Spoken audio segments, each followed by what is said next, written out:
నమస్కారం వార్తలకు స్వాగతం. ముందుగా ముఖ్యాంశాలు. మాజీ మంత్రి అంబటి రాంబాబు మీడియా సమావేశం. టీడీపీ నాయకులపై విమర్శలు. BJP leader Etela Rajender media సమావేశం. ఇరు పార్టీలపై fire. YCP leader Ambati Rambabu media సమావేశం నిర్వహించారు. ఈ సందర్భంగా పలు అంశాలపై ఆయన మాట్లాడారు. హైదరాబాద్ ఉమ్మడి రాజధానిగా ఉండేటటువంటి వెసులుబాటును ఆ రోజు రాష్ట్ర విభజన జరిగినప్పుడు చట్టంలో పెట్టారు. ఎందుకనంటే రాజధాని లేని రాష్ట్రం కాబట్టి. ఇన్ఫ్రాస్ట్రక్చర్ ఏర్పడిన తర్వాత 10 సంవత్సరాల ఇన్ఫ్రాస్ట్రక్చర్ పూర్తి చేసుకొని అప్పుడు హైదరాబాద్ నుంచి తరలి వెళ్ళిపోతారు అనేటువంటి భావనతో ఆ ప్రొవిజన్ పెట్టారు. ఆ అవకాశాన్ని మనకిచ్చారు విడిపోయినటువంటి రాష్ట్రంగా. నేను అడుగుతా ఉన్నా, అవకాశాన్ని ఎందుకు ఉపయోగించుకోలేకపోయాం? 5 సంవత్సరాలు ఈ రాష్ట్రాన్ని పరిపాలన చేసినటువంటి నారా చంద్రబాబు నాయుడు గారు అవకాశాన్ని ఉపయోగించుకోకుండా ఎందుకు పారిపోయి వచ్చారు అనేది ఇక్కడ ప్రశ్న అని అడుగుతా ఉన్నా. ఎందుకంటే ఈ సందర్భంలో చెప్పవలసినటువంటి బాధ్యత, గుర్తు చేయవలసిన బాధ్యత మాకుంది. ఎందుకు వచ్చేశారు? ఉమ్మడి రాజధానిని వదిలేసి ఆయన టకటక వచ్చేసాడు. వచ్చేసి ఇక్కడ ఆఫీస్ లేదు. ఆయనే చెప్తున్నాడు చాలా సందర్భాల్లో, బస్సులో ఉండి పరిపాలన చేశాను అని. ఎందుకు బస్సులో ఉండి పరిపాలన చేయవలసిన పరిస్థితి ఎందుకు ఏర్పడింది? రాజధాని ఇక్కడ ఏర్పడినప్పుడు, శాసనసభ కూడా ఏర్పడినప్పుడు, బిల్డింగ్ ఏర్పడినప్పుడు ఎందుకు మీరు వచ్చేశారు? అందరికీ తెలిసినటువంటి సత్యం అది. తప్పు చేసి వచ్చేశారు, మెడబట్టి గెంటేశారు, మీరు భయపడి పారిపోయి వచ్చేశారు, తీరని ద్రోహం చేశారు ఈ ఆంధ్రప్రదేశ్కి మీరు మొదటిగా అనే విషయాన్ని ఈ సందర్భంలో నేను గుర్తు చేస్తున్నాను. 10 సంవత్సరాల పాటు ఉమ్మడి రాజధానిగా ఉండవలసినటువంటి హైదరాబాద్ను వదిలి 9th షెడ్యూల్లోనూ 10th షెడ్యూల్లోనూ ఉన్నటువంటి విభజన చట్టంలో ఉన్నటువంటి ఆస్తులను పంపకం చేసుకోకుండా, బేరసారాలు ఆడుకోకుండా, చర్చలు జరుపుకోకుండా పారిపోయి వచ్చి నూతనంగా ఏర్పడినటువంటి ఆంధ్రప్రదేశ్కి ప్రథమ ద్రోహం చేసిన వ్యక్తి నారా చంద్రబాబు నాయుడు గారు. అవునా కాదా ఆలోచన చేయమని మనం చేస్తున్నా. 5 సంవత్సరాలు పరిపాలన చేశారు. ఏం సాధించారు మీరు? అన్ని ఆఫీసులు ఖాళీ చేసి వచ్చేసారు. ఈ ఆఫీసులు మీరు అడగలేదు. అడగకపోగా జీహూజురని సలాం పెట్టేసి వచ్చేసి ఇక్కడ తాత్కాలికమైనటువంటి సెక్రటేరియట్ కట్టారు, తాత్కాలికమైనటువంటి అసెంబ్లీ కట్టారు, తాత్కాలికమైనటువంటి హైకోర్టు కట్టారు. ఎందుకు తాత్కాలికంగా కట్టాలి? 10 సంవత్సరాలు నీకు టైం ఉంటే. ఎందుకంటే వెళ్ళకపోతే ఊరుకోము, మిమ్మల్ని కేసులో పెట్టేస్తాము అని వాళ్ళంటే భయపడి, తప్పు చేసి భయపడి పారిపోయి ఆంధ్రప్రదేశ్కి అన్యాయం చేసినటువంటి నారా చంద్రబాబు నాయుడు గారు మళ్ళా ముఖ్యమంత్రి అయ్యారు. కారణాలు ఏమైనప్పటికీ ప్రమాణ స్వీకారం చేశారు. మరొక అన్యాయం చేయడానికి ప్రయత్నం చేస్తున్నారు ఇవాళ. నేను అడుగుతా ఉన్నా, ఎస్ 2 రాష్ట్రాలు విడిపోయాయి, కొన్ని సమస్యలు ఉన్నాయి అపరిష్కృతంగా. చర్చల ద్వారా ఆ సమస్యల్ని పరిష్కరించుకోవాలి, వండర్ఫుల్. లేదా కేంద్ర ప్రభుత్వం మధ్యవర్తిత్వం ద్వారా పరిష్కరించుకోవాలి, నెంబర్ 2. నెంబర్ 3, న్యాయస్థానాల ద్వారా పరిష్కరించుకోవాలి. ఇవాడు ఎన్ని వివాదాలు ఉన్నాయి మనకి? ఎస్ ఉన్నాయి. 9, 10 షెడ్యూల్లో ఉన్నటువంటి బిల్డింగులు, ఆస్తులు మనకు రావాల్సినవి ఉన్నాయి. 7,000 కోట్ల రూపాయలు విద్యుత్ బకాయిలు మనకు రావాలి. దాన్ని అడగడం జరిగింది. వాళ్ళు ఇవ్వకపోతే కేంద్ర ప్రభుత్వాన్ని ఆశ్రయించడం జరిగింది. కేంద్ర ప్రభుత్వం ఆదేశించింది. ఆదేశించిన తెలంగాణ ఇవ్వలేదు. న్యాయస్థానాల్లో ఉంది వాళ్ళ. దాని గురించి ఏమన్నా మాట్లాడారా మీరు? మాట్లాడలేదే. మాట్లాడినట్టు ఎక్కడ అనిపించడం లేదే. అది పోగా చిత్రమైన విషయం ఏంటంటే, శ్రీశైలం, నాగార్జున సాగర్, ఈ 2 ఉమ్మడి ప్రాజెక్టులు సరిహద్దులో ఉన్నాయి. వారికి మనకి సరిహద్దులో ఉన్నాయి కాబట్టి ఉమ్మడి ప్రాజెక్టులు. వాటిలో అనేక ఇష్యూస్ ఉన్నాయి. వాటి గురించి మాట్లాడారా? ఇవాళ పోతిరెడ్డిపాడుకు సంబంధించి నేను అడుగుతా ఉన్నా, రాయలసీమకు నీళ్లు వెళ్ళాలంటే 881 ఫీట్స్ లెవెల్లో ఉంటే తప్ప నీళ్లు వెళ్ళవు. అక్కడ దాకా రాణిస్తున్నారా తెలంగాణ వాళ్ళు? విద్యుత్ కోసం వదిలేస్తున్నారు అక్కడ దాకా రాకోకుండా. దీనివల్ల రాయలసీమ నష్టపోతుంది. ఈ సమస్య గురించి మీరేమన్నా మాట్లాడారా? మాట్లాడాల. లేదు. నాగార్జున సాగర్ నేను మనవి చేస్తున్నా, నాగార్జున సాగర్లో రైట్ కెనాల్కి నీళ్లు మనం ఇవ్వాలి అంటే తెలంగాణ పర్మిషన్ కావాలి. తాళాలు వాళ్ళ దగ్గర ఉన్నాయి, వాళ్ళ స్వాధీనంలో ఉంది. 50-50గా ఉండవలసింది మన ఏరియాని కూడా వాళ్ళ స్వాధీనంలోకి వెళ్ళింది. ఎందువల్ల వెళ్ళింది? మీ అసమర్థత వల్ల వెళ్ళింది. మళ్ళా జగన్మోహన్ రెడ్డి గారు అధికారంలోకి వచ్చిన తర్వాత మనం మీ అందరికీ తెలుసు, పోలీస్ యాక్షన్ చేసి మనం దాన్ని స్వాధీనం చేసుకున్నాం. తర్వాత కేంద్ర హోంశాఖ ఇంటర్ఫీర్ అయ్యి మేము దాన్ని పరిష్కరిస్తాం, మీరు తొందరపడమాకండి, మాకు హ్యాండ్ ఓవర్ చేయమంటే రాష్ట్ర ప్రభుత్వం కేంద్ర పోలీసులకు హ్యాండ్ ఓవర్ చేసినటువంటి సందర్భాన్ని బీఆర్ఎస్ లీడర్ మీడియా సమావేశం నిర్వహించారు. ఈ సందర్భంగా పలు అంశాలపై ఆయన మాట్లాడారు. ఈ సందర్భంగా గుర్తు చేస్తా ఉన్నాం. అట్లాగే ఉద్యోగులకు సంబంధించి కూడా ఇలా ఈ రెండు వర్గాలు కాంగ్రెస్ పార్టీని అధికారంలోకి రావడానికి ముఖ్య కారణమైనవి. అటు నిరుద్యోగులైనా ఉద్యోగులైనా ఈ రెండు కూడా చాలా స్పష్టంగా ఈ రెండు వర్గాలకు సంబంధించినటువంటి ఇష్యూస్ అనేకం రోజు రోజు రోజు రోజు పెరిగిపోతూ ఉన్నాయి. మరి ఎక్కడ కూడా ఉద్యోగులకు సంబంధించి పిలిచి మాట్లాడింది లేదు, సమస్యలు పరిష్కరించింది లేదు. ఇటీవల ఉద్యోగ సంఘాల నేతలు కూడా ప్రకటించారు, మా సమస్యల పట్ల ప్రభుత్వం చాలా ఉదాసీనంగా వ్యవహరిస్తూ ఉన్నది, మమ్మల్ని పట్టించుకునే స్థితి లేదనేటువంటి విషయాన్ని ఇవాళ చెప్తా ఉన్నారు. దానికి కారణాలు అనేకం ఉన్నాయి. ఇవాళ చిరుద్యోగులకు సంబంధించి మీరు 1వ తారీఖున వేతనాలు ఇస్తామన్నారు, అంగన్వాడీ ఉద్యోగులకు నెల నెల వేతనాలే లేవు. ఇలా మల్టీపర్పస్ హెల్త్ వర్కర్లకి వేతనాలు సరిగ్గా లేవు. కుక్ కమ్ హెల్పర్ సంబంధించినటువంటి వాళ్ళకి వేతనాలు లేవు. ఇట్లా చాలామంది చిరు ఉద్యోగులకు ఎవరికి కూడా సరైనటువంటి వేతనాలు ఇవ్వడం లేదు. అట్లాగే రెండవది కూడా ఇవాళ ఉద్యోగులకు సంబంధించినటువంటి 5 డిఏలు రావాలి, 5 కరువు భత్యాలు రావాలి. మేము కరువు భత్యాలు వెంటనే ప్రకటిస్తామని చెప్పాను. ఒక్క కరువు భత్యం కనీసం ఒక రాష్ట్ర ప్రభుత్వం ఏదైనా సమస్యలో ఉంటే ఈ 5 ఉన్నాయి కాదు 2 తీసుకోవాలి. గతంలో ఈ సాంప్రదాయం ఉండే, కొద్దిగా ఆర్థిక పరిస్థితి బాగాలేదంటే ఉద్యోగ సంఘాలను పిలిచి 5 ఇచ్చే బదులు 2 ఇచ్చేటువంటి పరిస్థితి ఉండే. కానీ ఇలా ఒక్క కరువు భత్యం కూడా ఇలా 7 నెలలు దాటినా కూడా ఇవ్వనటువంటి స్థితి. ఇక పిఆర్సీ గడువు ముగిసింది, దానికి సంబంధించినటువంటి చర్చ లేదు, జాయింట్ స్టాఫ్ కౌన్సిల్ మీటింగ్స్ లేవు. ఇట్లా మనం చెప్పుకుంటూ పోతే ఉద్యోగులకు సంబంధించినటువంటి అనేక విషయాలు రోజు రోజు వస్తూ ఉన్నాయి. ఉద్యోగులందరూ ఆందోళన చెందుతూ ఉన్నారు. 31/3/24 నుంచి మార్చి నుంచి రిటైర్మెంట్ స్టార్ట్ అయింది ఈ రాష్ట్రంలో. నెలకు 3,000 4,000 ఇట్లా రిటైర్ అవుతూ ఉన్నారు. రిటైర్ అయిన వాళ్ళకి అందరికి కూడా పెన్షనరీ బెనిఫిట్స్ సంబంధించి మేము పలానా 3 ఏళ్ళ లోపు ఇస్తాం, 2 ఏళ్ళ లోపు ఇస్తాం అని చెప్పి పెన్షనర్స్ను కూడా ఇలా వేధించేటువంటి పరిస్థితి కనబడతా ఉన్నది. రిటైర్మెంట్ బెనిఫిట్స్ ఎవ్వరికి కూడా ఇచ్చేటువంటి పరిస్థితి లేదు. ఇవన్నీ కూడా ఉద్యోగాలకు సంబంధించి బిస్వాల్ కమిటీ మీకు 1,90,000 ఉద్యోగాలు ఖాళీగా ఉన్నాయని ఇచ్చిందని చెప్పి ఆ రోజు బీఆర్ఎస్ ప్రభుత్వాన్ని మమ్మల్ని విపరీతమైనటువంటి శాపనార్థాలు పెట్టారు. ఏమని మరి ఇప్పుడు బిస్వాల్ కమిటీలు చెప్పిన వేకెన్సీలు ఎన్ని, మీరు ఇస్తున్నాయన్నీ, మరి ఇప్పుడు జరుగుతున్నటువంటి రిటైర్మెంట్ ఖాళీలన్నీ ఎప్పుడు భర్తీ చేస్తారు? మరి దీని మీద ఒక స్పష్టత లేనటువంటి పరిస్థితి కనబడతా ఉంది. మరొక వైపు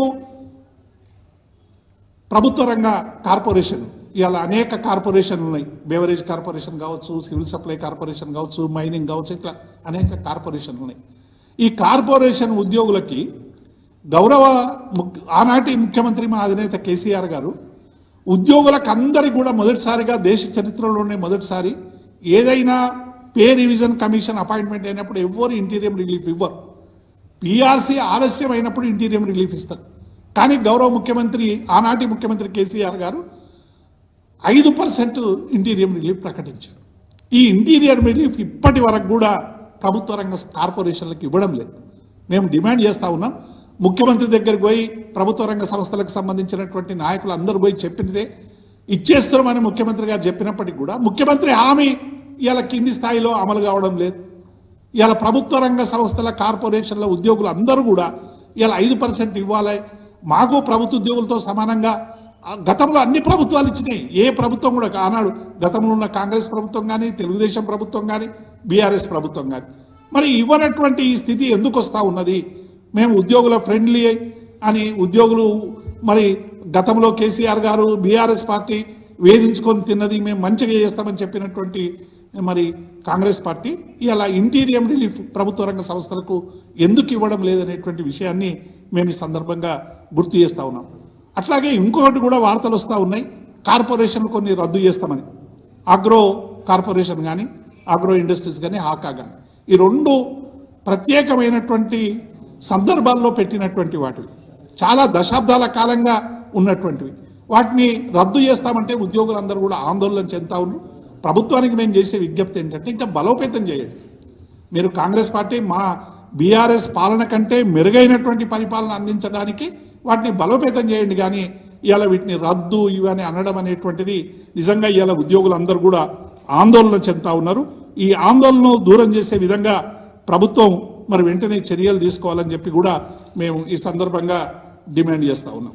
అట్లాగే నిన్న విభజనకు సంబంధించినటువంటి సమస్యల మీద కూడా ఉద్యోగుల విభజనకు సంబంధించి చాలా తప్పుడు వార్తలు ప్రచారం అవుతూ ఉన్నాయి. మా అధినేత కేసీఆర్ గారికి ఆనాడున్నటువంటి ఉద్యోగ సంఘాలు కావచ్చు, మేము కావచ్చు, అనేక మంది విజ్ఞప్తి చేసిన తర్వాత దాదాపు 2000 మంది ఉద్యోగుల్ని ఆంధ్ర నుంచి తెలంగాణకు తెచ్చుకున్నాం.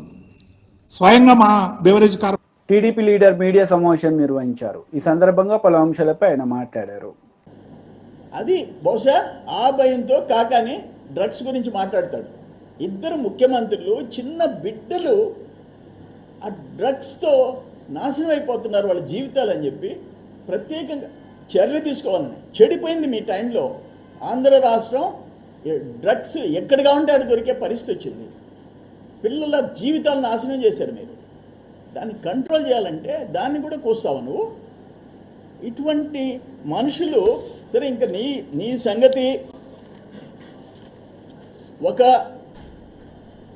కల్తీ మద్యం, ఒక నకిలీ పత్రాలు, ఇంకా డాష్ డాష్ డాష్. లాస్ట్ 5 yearsలో గోవర్ధన్ రెడ్డి కాకాని గోవర్ధన్ రెడ్డి దోచుకున్నవి, సిస్టమ్స్ కొలాప్స్ చేసినాయి. ఒక ఎన్ఆర్ఈజేస్ నుంచి, ఒక ఇరిగేషన్ ఫండ్స్ నుంచి, ఒక ఇసుక నుంచి, ఒక ఎర్రమట్టి నుంచి, ఒక తెల్లమట్టి నుంచి, మట్టి నుంచి ఆగ్రహణ తెల్లరాయి వరకు, అక్కడున్న టోల్ గేట్ల వరకు దేంట్లో వదిలిపెట్టాం. గుర్తుపెట్టుకో, డెఫినెట్గా అనుభవిస్తావు. మీరు చేసిన దోపిడీ, మీరు చేసిన దుర్మార్గాలు, 100 మందిని మా వాళ్ళని సర్వేపల్లిలో జైలుకి పంపించావు. 100 మంది, 1000 మంది మీద తప్పుడు కేసులు పెట్టావు, 1000 మంది మీద పెట్టావు. ఈరోజు అనుభవిస్తావు. ఇప్పటికి ఎంతమంది సస్పెండ్ అయినారు, ఇంకెంతమంది అవుతారు? నీ పాపానికి ఎంతమంది అధికారులు సస్పెండ్ అవుతారు, ఎంతమంది జైలుకి పోతారో చూస్తాం. కమింగ్ 1 year 2 yearsలో చూస్తాం. వదిలిపెట్టే ప్రసక్తిలా. ఏదేమైనా నిన్న ఇద్దరు ముఖ్యమంత్రులు కలుసుకోవటం మాకు చాలా సంతోషం వేసింది. నేను ట్వీట్లో కూడా పెట్టా. ఇప్పటిదాకా ముఖ్యమంత్రులు ఒకరు ప్యాలెస్కి, ఒకరు ఫామ్ హౌస్కి పరిమితం అయితే ప్రజానాయకులు అనిపించుకున్నారు. చంద్రబాబు నాయుడు గారు, రేవంత్ రెడ్డి గారు ఒక రోల్ మోడల్గా నిలిచారు. దేశంలో రోల్ మోడల్గా. ఆయన కాంగ్రెస్ అని చెప్పి ఈయన ఇంట్లో కూర్చోలే, ఈయన తెలుగుదేశం అని ఆయన ఇన్వైట్ చేయకుండా ఆపలా. వయసులో చిన్నోడైనా చంద్రబాబు నాయుడు నేనే వస్తా, మా రాష్ట్ర సమస్యలు ఉన్నాయి, 2 రాష్ట్రాలు తెలుగు వాళ్ళ రాష్ట్రాలు, వాటిని పరిష్కరించుకొని 2 రాష్ట్రాలు ముందుకు పోవాలని ఒక మంచి మెసేజ్ ఇచ్చాడు చంద్రబాబు నాయుడు గారు. దాన్ని చూసి అభినందించాలా. ప్యాలెస్లో కూర్చునే వాళ్ళకి ఏం తెలుస్తుంది ప్రజల కష్టాలు? ప్యాలెస్లో చెట్లు నరకాలా, షాపులు ముయ్యాలా? ఒక నియంత బతుకు నీది. పాపాలు చూపించావు ప్రజలకి జగన్మోహన్ రెడ్డి. నువ్వు ఇప్పుడు ఆయన ఒక ఈ ముఖానికి అసలు అది కూడా తెలీదు. ఆ ఆ నోట్ అంతా సాక్షి పేపర్ నుంచి వచ్చింది, అక్కడి నుంచి సజ్జల కుమారుడి దగ్గర నుంచి వచ్చింది. దాన్ని చదువుతా కూర్చున్నాడు 1 గంట సేపు కాకని. కానీ దీన్ని తీవ్రంగా ఖండిస్తున్నాం. నేను చెప్తుండా, ఇంకా నోరు పారేసుకుంటే, బాబు గారి మీద నువ్వు నోరు పారేసుకుంటే నిన్ను వదిలిపెట్టే ప్రసక్తిలా.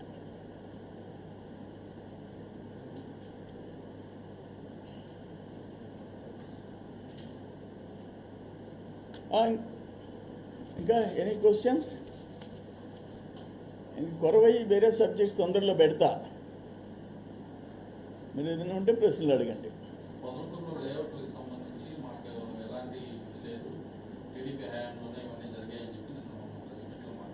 చాలా గొప్ప సందేశం ఇచ్చాడు ఆయన. తోడేరు రెవెన్యూ విలేజ్ మీరు అడిగారు కాబట్టి చెప్తాను. తోడేరు రెవెన్యూ విలేజ్ ఓ 18 ఎకరాలు, ఒక అట్లీస్ట్ పంచాయతీ ఏదో 2 ఎకరాలు చూపించుకొని పంచాయతీ అప్రూవల్ లేదు, ఒక కన్వర్షన్ లేదు, ఒక నుడా అప్రూవల్ లేదు. ఆఖరణ ఒక మ్యాప్ రిలీజ్ చేశారు. మ్యాప్ లేదా? ఆ మ్యాప్లో ఉన్న సంతకాలన్నీ ఫోర్జరీ సంతకాలు. అది వాళ్ళు పోయి కేసు పెట్టారు, నుడా వాళ్ళు పోయి కేసు పెట్టారు. దానికి చంద్రమోహన్ రెడ్డి నువ్వు అల్లీపురంలో అంటే నువ్వు మంత్రిగా ఉండి అల్లీపురంలో నువ్వు ఎందుకు చర్యలు తీసుకోలేదని అడుగుతున్నాడు నన్ను. అంటే అల్లీపురం మంత్రి కాదు నువ్వా? తోడేరుకే మంత్రా? మంత్రి ఫర్ తోడేరు, అల్లీపురం నేను మంత్రా? సిగ్గుండబడలే? అల్లీపురం లేఅవుట్లో హైకోర్టుకు పోయినోడిని నేను, పిల్లేసినోడిని నేను, ఇంకా కంటెంప్ట్ ఆఫ్ కోర్ట్ వేసినోడిని నేను. నీ మాదిరిగా క్యాష్ లెక్క పెట్టుకునే వాళ్ళం కాదు. నీ పంచాయతీలో అంత ఘోరమైన కేసు నిన్న డిఎస్పీ ఎక్స్ప్లెయిన్ చేశాడు ప్రెస్ కాన్ఫరెన్స్ పెట్టి. ఒక మ్యాప్ కింద నుడా అప్రూవల్ సంతకాలు, డైరెక్టర్ సంతకాలు, అధికారుల సంతకాలు.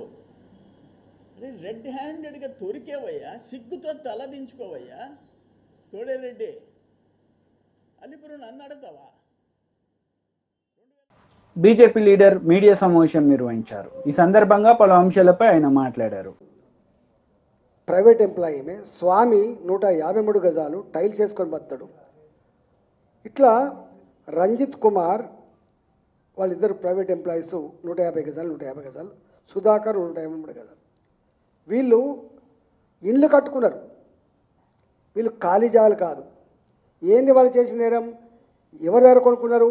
ఇవాళ ఏ నాయకుడైతే మన కాంగ్రెస్ పార్టీకి పోయిండో రామ్దాస్ గౌడ్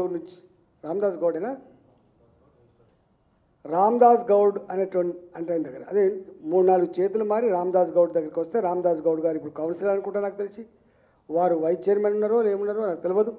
వారు ఇప్పుడు కాంగ్రెస్ పార్టీలో ఉన్నారు. ఆయన దగ్గర కొనుక్కున్నప్పుడు ఇంకొక పోచే అని చెప్పి ఒక కౌన్సిలర్ పాపం మధ్యవర్తిగా ఉండి ఇప్పించిండు. 50 రూపాయలకో 100 రూపాయలకో కమిషన్ తీసుకొని ఇప్పించినట్టున్నది. ఇవాళ ఈ పోచయ్య కాంగ్రెస్ పార్టీకి రావట్లే అని చెప్పి రామ్దాస్ ఏమో పోయిండు, సరెండర్ అయిపోయిండు. ఈయన కాంగ్రెస్ పార్టీకి రావట్లే అని చెప్పి ఈ 2054 గజాల జాగాలో ఎవరైతే అమ్ముకున్నారో అమ్ముకుంటే కట్టుకునే ఇల్లు ఉండేవో పాపం పేదవాళ్ళు మొత్తం కూలగొట్టి.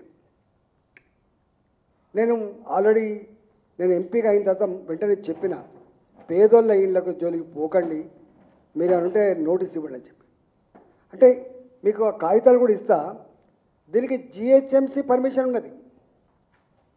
వీటన్నిటికీ కొనుక్కున్నారు, రిజిస్ట్రేషన్ చేసుకున్నారు, బ్యాంకులో రుణం తీసుకున్నారు, తర్వాత మొత్తం అందరి పర్మిషన్ వచ్చింది. ఒక్క కాగితం కూడా దీంట్లో పొల్లు పోకుండా ఉన్నది. మరి బుద్ధి ఉండవలసింది ఆ కూలగొట్టే ఎంఆర్ఓకి ఉండాల్సిన బుద్ధి, ఆయన ఆర్డర్ చేసిన ఆర్డీఓకి ఉండాల్సిన బుద్ధి, ఆ పైన ఉన్నటువంటి కలెక్టర్ ఉండాల్సినటువంటి జ్ఞానం ఎక్కడ పోయిందని చెప్పి అడుగుతున్నాను. నీకు నీ పాత కలెక్టరే కదా, నీవే పొజిషన్కి అయితే వచ్చినావో, నీ ఆఫీస్ ఎవరైతే నువ్వు నడుపుకుంటున్నావో దాంట్లో ఉన్న ఇంకో కలెక్టర్ ఉన్నాడు కదా. ఇవాళ ఈ గంజా అమ్మటోళ్ళను కంట్రోల్ చేస్తే తెలివిలేదు వీళ్ళకు, గుడంబ అమ్మటోళ్ళకు తెలివిలేదు, దొంగలను కంట్రోల్ చేసి తెలివిలేదు. కానీ 200 మంది పోలీసులు మాత్రం పంపించింది. అంటే ఒక పాకిస్తాన్ భారతదేశ బార్డర్ల మధ్య ఇంట్లో మోరించారో ప్రజాప్రతినిధులందరినీ భయభ్రాంతకు గురి చేసి ప్రజలందరూ కూడా పోకుండా చేసి, ఏ ఇంటి యజమాని అయితే నేను ఇంట్లో ఉన్నాం మేము మా ఇల్లు కూలిపోతాం మేము చచ్చిపోతామంటే కూడా కారు తీస్తాం ఉన్నామంటే కూడా తీయకుండా సావాలని మీరు అంటాడట. ఇవాళ అక్కడ ఈ ఉదయం 5 గంటలకు దొంగల్లాగా మొత్తం పోలీసు వాళ్ళను సెక్యూరిటీగా పెట్టుకొని ఎంఆర్ఓ స్వయంగా నాయకత్వం వహించి వాళ్ళు కట్టుకున్నటువంటి ఇళ్లను కూల్చేశారు. ఇది రేవంత్ రెడ్డి గారి ప్రభుత్వం పేదల పట్ల అవలంబిస్తున్న తీరిది. ఇట్లాంటి చర్యలకు పాల్పడితేనే కేసీఆర్ బొందబెట్టిండ్రు, భరించలేకపోయినారు. కాంగ్రెస్ పార్టీ కష్టపడి ఒళ్ళు వంచి అధికారం రాలే. కేసీఆర్ను ఓడగొట్టాలనే సంకల్పంతో ఈ ప్రభుత్వానికి అధికారం ఇస్తే వీళ్ళు ఒళ్ళు మర్చిపోయి కళ్ళు నెత్తికెక్కి అధికారం రాగానే ఎక్కడ పడితే అక్కనే. దీని వెనుక పెద్ద కుట్ర ఏంటంటే ఇది వాళ్ళకి తెలుసు, అక్కడ లోకల్గా ఉన్నటువంటి నాయకులకు వీళ్ళని కదిలిస్తే వీళ్ళు భయపడతారు, ఇప్పుడు అయ్యప్ప సొసైటీలో కదిలిచ్చి ఏం జరిగిందో ఇక్కడ కూడా 350 ఎకరాలు కాబట్టి ఆల్రెడీ ఏర్పడ్డ కాలనీలు కాబట్టి పేదోళ్ళు కాబట్టి నోరులేనులు కాబట్టి వీళ్ళను భయభ్రాంతులకు గురి చేస్తే వీళ్ళకు డబ్బులు ఇండైరెక్ట్గా వస్తాయనేటువంటి ఆశతో ఈ పని చేసిండ్రు. నేను అడుగుతున్నా, ఇవాళ మున్సిపల్ అడ్మినిస్ట్రేషన్ కూడా ఇవాళ వారి కిందనే ఉంది. నేను నిన్న కలెక్టర్ ఫోన్ చేసిన, అయ్యా కలెక్టర్ గారు ఏమైనా ఉంటే నేను వస్తా మాట్లాడతా అంటే ఫోన్ ఎత్తాడు. డిప్యూటీ సీఎం గారు ఫోన్ చేసిన ఫోన్ ఎత్తాడు. జిల్లా ఇన్ఛార్జి మంత్రి గారు శ్రీధర్ బాబు గారు ఫోన్ చేసిన ఫోన్ ఎత్తారు. రెవెన్యూ మంత్రి గారికి ఫోన్ చేసిన చివరికి ఎత్తిండు, అయ్యో నాకు తెలియదు అంటాడు. మరి తెలియకుండానే అంటే మంత్రులకు రెవెన్యూ మంత్రికి తెలియకుండానే 200 మంది పోలీసులు ఎట్లా పోయినట్టు, ఎట్లా కూలగొట్టినట్టు, గింత సోయి లేకుండా ఎట్లా నడుస్తున్నటువంటి భావన ఇవాళ వ్యక్తం చేస్తున్నా. అంటే మీకు అధికారం కట్టబెట్టింది తెలంగాణ ప్రజలు ఆలోచించాలి. చాలామంది మేధావులు ఉద్యమకారులు అన్యాయం జరిగింది అని చెప్పి ఇవాళ వీళ్ళకు సపోర్ట్ చేస్తే వీళ్ళు చేసే వాళ్ళకమేందో తెలంగాణ ప్రజలు ఆలోచించుకోమని చెప్పి కోరుతున్నాను. నేను అక్కడ ఎంపీని, పిరిజాదిగూడలో నా ఎంపీ పరిస్థితి కింద వస్తుంది. 24 ఏళ్ళుగా మేము ఇట్లాంటి దౌర్భాగ్య పరిస్థితి ఎప్పుడు చూడలే, ఇంత నీతిమాలిన పరిస్థితి ఎప్పుడు చూడలే. వైసీపీ లీడర్ మీడియా సమావేశం నిర్వహించారు. ఈ సందర్భంగా పలు అంశాలపై ఆయన మాట్లాడారు. దానికి సంబంధించినటువంటి అడ్డంకులు దాదాపుగా తీరిపోయి కొలిక్కి వచ్చేటువంటి సమయంలో మరలా మీరు పోలవరం కొన్నటువంటి ఆ ముంపు మండలాల్లో ఉండేటువంటి గ్రామాలను తిరిగి తెలంగాణకి విలీనం చేస్తాము తెలంగాణ రాష్ట్రంలోనంటే సమస్య మరలా మొదటికి వచ్చేటువంటి ప్రమాదం లేదనేటువంటిది ఆలోచన చేయండి. ముంపు గ్రామాలని ఈరోజు మనం ముంచేస్తే పోలవరం ప్రాజెక్టు ఏ విధంగా ముందుకు సాగుతుంది, మరలా కొత్త సమస్యలు ఉత్పన్నమైనటువంటి పరిస్థితి. కాబట్టి మీరు తీసుకునేటువంటి నిర్ణయం ఏ విధంగా ఉంది అంటే మన రాష్ట్రం జుట్టు తీసుకువెళ్లి తెలంగాణ చేతిలో పెట్టినట్టుగా ఉంది తప్ప రాష్ట్ర ప్రయోజనాలను కాపాడేటువంటి విధంగా కాకుండా రాష్ట్ర ప్రయోజనాలను పణంగా పెట్టేటువంటి విధంగా ఉంది తప్ప మరొకటి కాదు అని చెప్పి ఈ సందర్భంగా మాట్లాడుతున్నాం. అందుకని పోలవరం ప్రాజెక్టు ఎప్పుడులాగా పూర్తవుతుందంటే సమాధానం చెప్పలేనటువంటి మీరు పోలవరం కట్టేది పక్కన పెట్టి ఈ రోజు మీరు వెళ్ళినటువంటి మీ భేటీలో మరిన్ని సమస్యలు పోలవరానికి సంబంధించి పోలవరం ప్రాజెక్టుకు సంబంధించి సృష్టించేటువంటి ప్రయత్నం చేశారేమో అనేటువంటి అనుమానాలు సందేహాలు వచ్చేటువంటి పరిస్థితి అని చెప్పి మీ అందరికీ తెలియజేస్తున్నాను. మీ మధ్య జరిగినటువంటి అనేక విషయాల గురించి మాట్లాడితే ఏ ఒక్కదానికి మీరు ఇతిమధ్యంగా సమాధానం చెప్పలే. పుంకాలుగా వార్తలు వచ్చాయి, వాటిని ఖండించలే. పోర్టులో వాటాలు అడిగారని చెప్పారు. మన పోర్టులకు సంబంధించి తెలంగాణ ప్రభుత్వం, తెలంగాణ ముఖ్యమంత్రి గారు ఆంధ్ర రాష్ట్రానికి సంబంధించినటువంటి పోర్టులో వాటాలు అడిగారు అని చెప్పి అడిగారు. ఆ వాటాలకు సంబంధించి జరిగిందా, మీరు ఏమి నిర్ణయం తీసుకున్నారు, ఏమి నిర్ణయం తీసుకోవాలనుకుంటున్నారు, ఇది మీ ఇద్దరికి సంబంధించినటువంటి అంశం కాదు, రెండు రాష్ట్రాల ప్రజలకు ముడిపడినటువంటి అంశం, రాష్ట్ర ప్రజలకు సమాధానం చెప్పాల్సినటువంటి అంశం. కాబట్టి వాటి గురించి మాట్లాడలేదు. చివరికి ఏడుకొండల స్వామికి కూడా చెయ్యి పెట్టాడు ఆయన. నాకు ఏడుకొండల స్వామి దగ్గర కూడా తిరుపతిలో కూడా మాకు వాటా ఇవ్వండి ఒక 48% అని అడిగాడు అని చెప్పి అన్నారు. దాని మీద ఎక్కడ నోరు తెరిచి మాట్లాడినటువంటి సందర్భం లేదు, దాన్ని ఖండించలేదు, ఇది జరగలేదు, ఇది చర్చకి రాలేదు అనే మాట మీరు మాట్లాడలేదంటేనే ఇవి చర్చకి వచ్చాయా అనేటువంటి అనుమానం.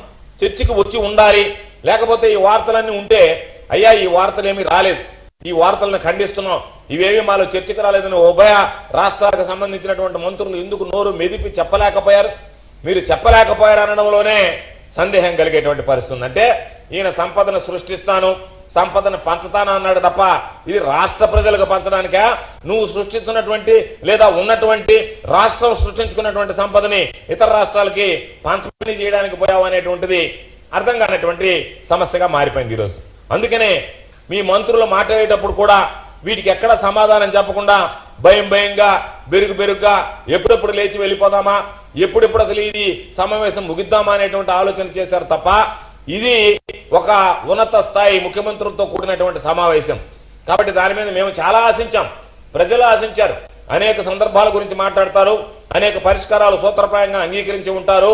మిగతా వాటికి ఏ విధంగా ముందుకు వెళ్ళాలనేటువంటి దాని మీద ఒక దిశాదశ నిర్దేశించుకుని ఉంటారు అనుకుంటే ఏమీ లేకుండా మొక్కుబడిగా తూతు మంత్రంగా నామమాత్రంగా ఇద్దరు కలిసి కూర్చొని టీ బిస్కెట్ తిన్నట్టుగా ఉంది తప్ప ఇది ఏ మాత్రం రాష్ట్ర ప్రజలకు సంబంధించి ఉపయోగపడేటువంటిదో లేదా చంద్రబాబు నాయుడు హైప్ క్రియేట్ చేసుకోవడానికి పెట్టినటువంటి సమావేశంగా ఉంది తప్ప మరొకటి కాదు అని చెప్పని ఈరోజు ఎందుకు అంటున్నాం?